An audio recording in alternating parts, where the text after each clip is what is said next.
ہمارے بدن پہ اتنے بال نہیں ہیں جتنے رسول اللہ کے احسانات ہیں.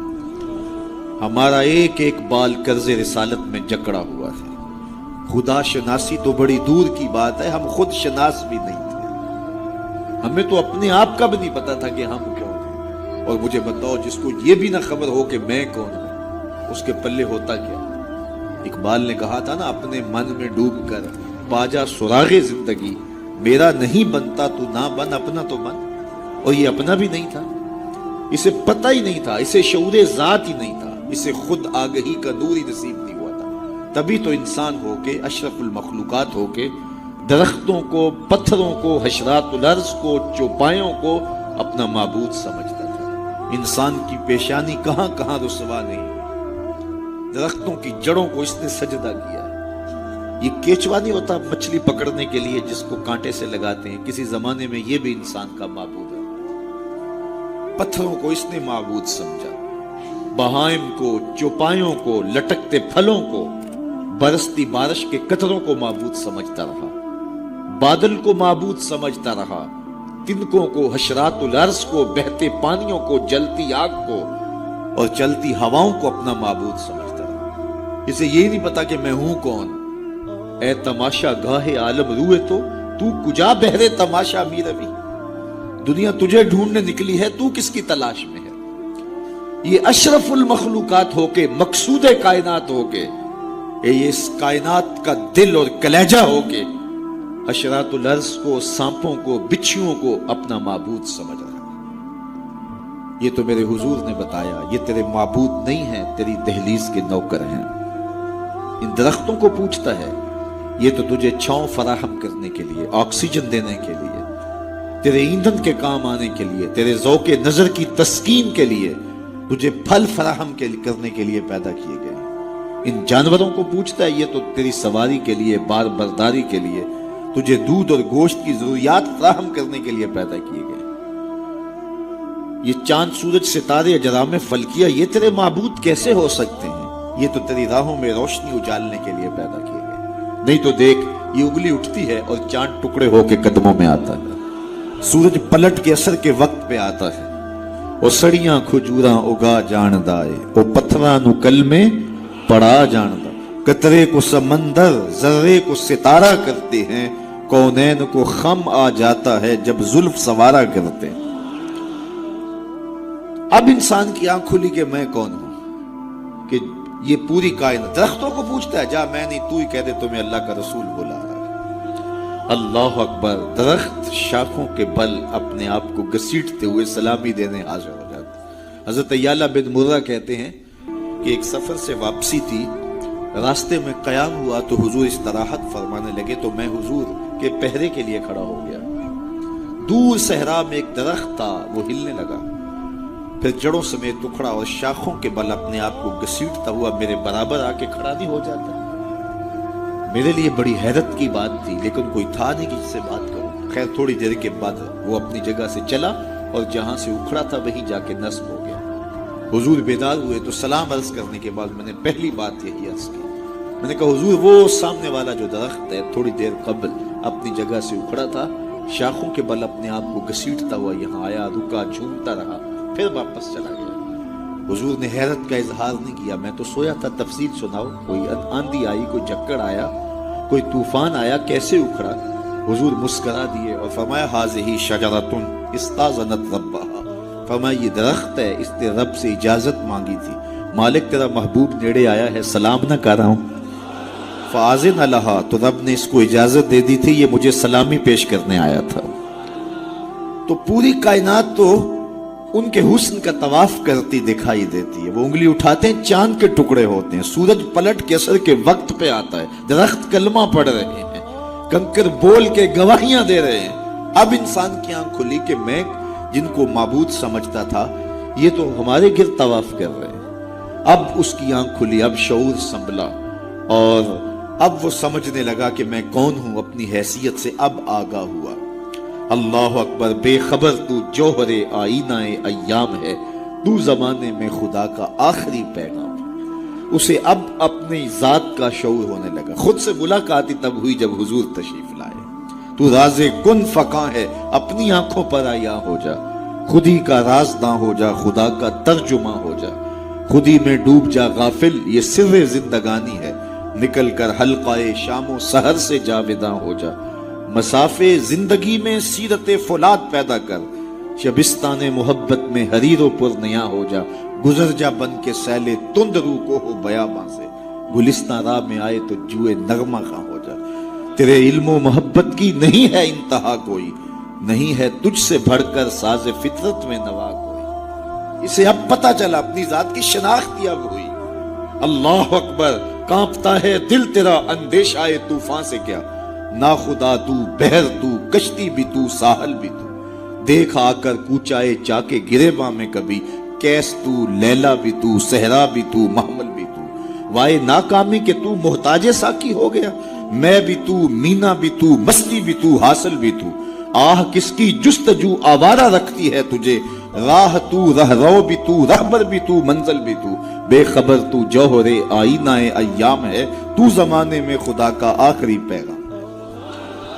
تو اب انسان کو اپنی ذات کا شعور ہوا، خدا شناسی تو بڑی دور کی بات ہے، میں کہتے ہیں انسان کی اپنی ملاقات اپنے آپ سے تب ہوئی جب حضور آئے، خودی کا شعور تب ملا جب حضور آئے، من سے آگہی تب ہوئی جب حضور آئے۔ تو اگر وہ تشریف فرما نہ ہوتے، خدا شناسی تو بڑی منزل ہے، انسان خود شناس بھی نہ ہوتا، اپنے ذات سے بھی آگاہ نہ ہوتا، انسان ہو کے انسانوں کے گلے چیر رہا تھا، سکا باپ اپنی بیٹی زندہ درگور کر کے فخر کرتا تھا کہ میں نے اپنی آبرو بچائی، مائیں دنیا کی منڈیوں میں بکتی تھی، باپ کی توقیر کوئی نہیں تھی، اور یہ تو میرے حضور آئے جنہوں نے آ کے بتایا کہ بیٹی عزت کی جگہ پر ہے۔ آپ نے یہ حدیث بارہا سنی ہوگی، علماء کرام سے بارہا سنی ہوگی، لیکن ذرا اس کو اس پہلو میں دیکھو، جب بیٹیوں کو زندہ درگور کر کے باپ فخر کر رہا تھا، اس زمانے میں میرے حضور نے کہا میری بیٹی میرے جگر کا ٹکڑا ہے۔ یہ صرف کلمہ تحسین ہی نہیں ہے، یہ کلمہ جہاد ہے، اس دور میں جب بیٹیوں کو زندہ درگور کر کے باپ فخر کر رہا۔ آج تو ہر شخص اپنی بیٹی کو قرار جان سمجھتا ہے، بیٹی کو آنکھوں کا نور سمجھتا ہے، نور نظر سمجھتا ہے، بیٹی کے جہیز کے لیے باپ اپنی ساری زندگی لگا دیتا ہے، پردیس کاٹ دیتا ہے، جوان بھائی فیکٹری میں اوور ٹائم لگاتا ہے میں بہن کے ہاتھ پہ لے کر۔ تو آج اگر بیٹی کے بارے میں کوئی محبت بھرے جملے کہے جائیں تو بڑی بات نہیں ہے، جب باپ زندہ درگور کر کے فخر کرتا تھا، معاشرے سے اسے داد ملتی تھی کہ تو نے بیٹی کو زندہ درگور کیا ہے، اس زمانے میں میرے حضور نے کہا کہ میری بیٹی میرے جگر کا ٹکڑا۔ اللہ اکبر، کیسی تبدیلی آئی۔ ایک موقع آیا، فرمایا کہ جو دو بیٹیاں یا دو بہنیں ان کی اچھی تربیت کرے اور ان کو پروان چڑھائے اور ان کی اللہ کی رضا کے لیے شادی کر دے تو قیامت کے دن وہ میرے ساتھ اس طرح قریب ہوگا جس طرح یہ دو انگلیاں قریب ہیں۔ تو مجلس میں موجود ایک صاحب اٹھے، کہا حضور اگر کسی کی دو بیٹیاں نہ ہوں تو ذرا اس کے پیچھے جھانکنے کی کوشش کیجئے، کہاں بیٹیاں زندہ درگور ہوتی تھیں اور کہاں ایک بیٹی والا سوچ رہا ہے کاش کہ میری بھی دو بیٹیاں ہوتی اور میں یہ اعزاز پاتا۔ تو یہ معاشرے کو ایک رنگ دیا، معاشرے کو ایک آہنگ دیا، خدا شناسی بھی دی، خود شناسی بھی دی، انسانی حقوق جو پامال ہو رہے تھے ان کو بحال بھی کیا۔ انسان اپنی عزت برباد کر رہا تھا، اجرام فلکی اور مظاہر فطرت کے سامنے ان کے چرنوں میں جھک کر کے اس کو اس کی خودی کا سبق دیا کہ تو کون ہے اور کہاں کھڑا ہے۔ ایک شخص ایمان لانے کے بعد حضور کی خدمت میں حاضر ہوا، عرض کرتا ہے جاہلیت کے زمانے کی دو باتیں ہیں، ایک یاد آتی ہے تو ہنسی نہیں رکتی اور ایک بات یاد آتی ہے تو آنسو نہیں تھمتے۔ کہا وہ کون سی دو باتیں ہیں؟ کہا وہ بات جو یاد آئے تو ہنسی نہیں رکتی وہ یہ ہے کہ میں ایک لمبے سفر پہ گامزن تھا، میں نے سفری معبود پتھر کا بنا ہوا ایک بت بھی اپنے سامان میں باندھ لیا کہ راستے میں پوجا پاٹ بھی چلتی رہے، لیکن جب سامان اٹھایا تو سامان بہت بوجھل تھا۔ میں نے سوچا کہ یہ تو میں اپنے ہی معبود کے بوجھ تلے دب کے رہ جاؤں گا، تو میں نے اس کو نکال دیا اور آٹا یا ستو گوندھ کر کے میں نے ایک چھوٹا سا معبود تیار کیا اور اس کو دھوپ میں رکھ کے خشک بھی کر لیا کہ مزید ہلکا پھلکا، اور اس کو اپنے سامان میں اپنے ساتھ رکھ لیا۔